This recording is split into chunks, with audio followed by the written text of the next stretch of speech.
the fact is that when you look at the psychology of history and historical epochs, you find over and over again that times of great breakdown, whole system transition in going in the negative ways, including pandemics. And many of us feel that we are in one of those extraordinary times of breakdown that precedes the breakthrough. Many of you here are guides to the breakthrough and have spent your lives looking at the dynamics of what it takes to really go beyond the time of mental and spiritual crisis and move into the next stage. I look at the times that produced Bach and Shakespeare, and they were tremendous times of troubles. And something about, let's say, the music of Bach, which is it's a turning of the page of the nature of the mind to have produced what is our human equivalent of your 16 dimensions, you know. I look at Shakespeare, who essentially invented the English language. It was said that, you know, the Bible uses 11,000 words. Shakespeare uses 25,000, which proves that Shakespeare was smarter than God. You know?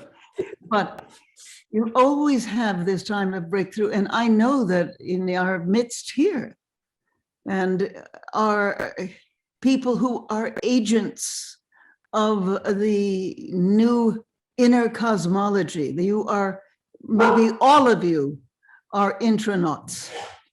All of you are intranauts, but you have to take yourself seriously. And it's not about writing a new paper, or God help us, as I'm doing now with Anna Lewis, this, looking at the cosmic human, the new human. But it's an opportunity. I'm going to suggest that we have a meeting which is opportunist, and knowing that you don't go around mealy-mouthed and squeamish, but you have to admit your own genius. That is a whole different state of art and a state of being. That's where you know that the human heart can go to the lengths of God, and dark and cold we may be, but this is no winter now.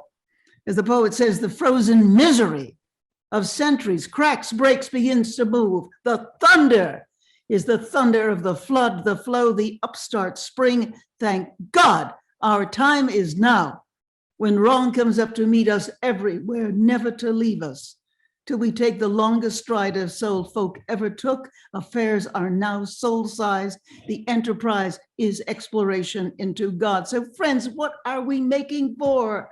It takes so many thousand years to wake, but shall we wake for pity's sake? And of course we have to.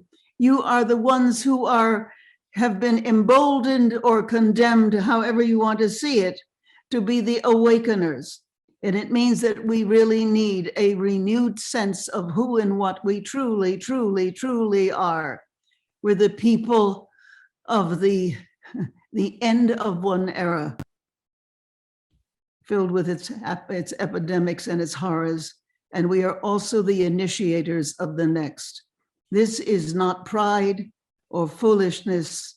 This is human wizardry, which has always been there within us, waiting to come into its fullness. It's the time of fullness.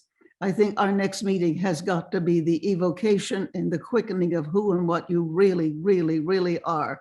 And then you will know your path. We will know our future, which is already, if time, past, present, future are simultaneous, that future is coming at us, cascades of not enlightenment, but of a kind of merriment. Yes, these are the times. We are the people. Let's do something about it. We have the invitation from the cosmos. Let's take it and go to the great party.